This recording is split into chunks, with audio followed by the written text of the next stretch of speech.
तर राष्ट्रीय महिला आयोगाच्या अध्यक्षा विजया रहाटकर अमरावती दौऱ्यावर आहेत। महिलांची जनसुनावणी पार पडली। 26 प्रकरणांचं निराकरण झालेलं आहे। अमरावतीमध्ये जिल्ह्यात अनेक महिलांना न्याय मिळाल्याचं विजया रहाटकरांनी म्हटलं। जनसुनावणीमध्ये 81 केसेसची आज इथं सुनावणी केली आहे। 26 ज्या कंप्लेंट्स आहेत त्या कंप्लेंट आता पूर्णपणे मार्गी लागलेल्या आहेत। त्याचे रिपोर्ट्स आम्हाला प्राप्त झालेले आहेत। पण अनेक प्रकरणांच्या मध्ये तडजोडी पण झाल्या आहेत आणि आनंदानं त्यांनी एकमेकांच्या सोबत राहायचं मान्य केलेलं आहे। काही केसेसमध्ये आम्ही पोलिसांना 8 दिवसाची वेळ दिलेली आहे की त्यांनी FIR दाखल करून पुढची कारवाई केली पाहिजे। तर गडचिरोलीमध्ये जूनपासून आतापर्यंत 38 ते 42% पाऊस झाला आहे। गडचिरोली जिल्ह्यातील 12 तालुक्यांपैकी फक्त 3 तालुक्यांचं 60% पावसाची नोंद झाली आहे। उरलेल्या 9 तालुक्यांमध्ये 38 ते 42% पाऊस झाला। तर अनेक दिवसांच्या प्रतीक्षेनंतर पुण्याच्या भोर तालुक्यातल्या भाटघर धरण क्षेत्रात पावसाची हजेरी झाली आहे। धरण क्षेत्रात पाणी पातळीत वाढ झाल्याने चिंतेत असलेल्या शेतकरी वर्गाला काहीसा दिलासा मिळाला।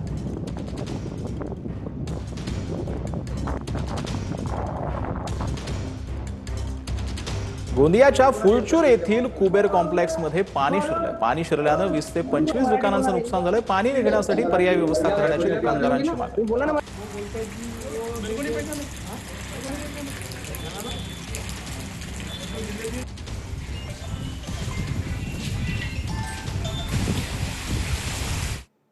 मुंबई, रायगड, ठाणे, पालघर, रत्नागिरीला मुसळधार पावसाचा अंदाज पाहायला मिळतोय। 4 ते 6 जुलै दरम्यान मुसळधार पावसाचा इशारा आहे। या काळामध्ये नागरिकांनी सतर्क राहावं असं मुख्यमंत्री कार्यालयाने ट्विटरद्वारे आवाहन केलेलं आहे। सखल भागांमध्ये आणि घाट रस्त्यावर प्रवास करताना काळजी घ्या।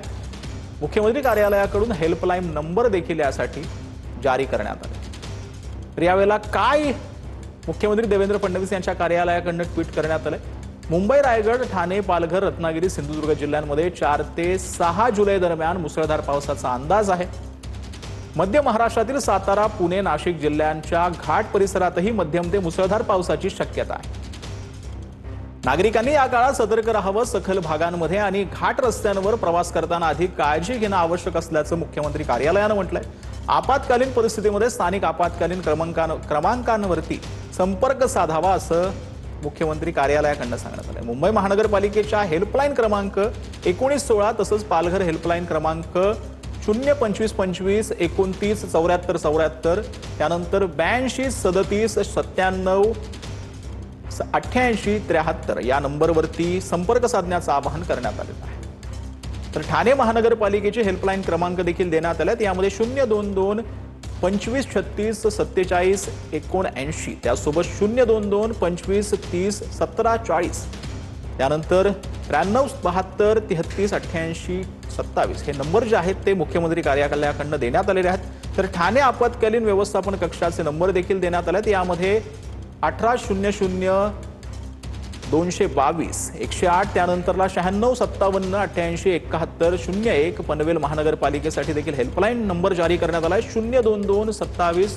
45 80 40 41 आणि 42 असे एक्सटेन्शन नंबर देखील यावेळेला देण्यात आले।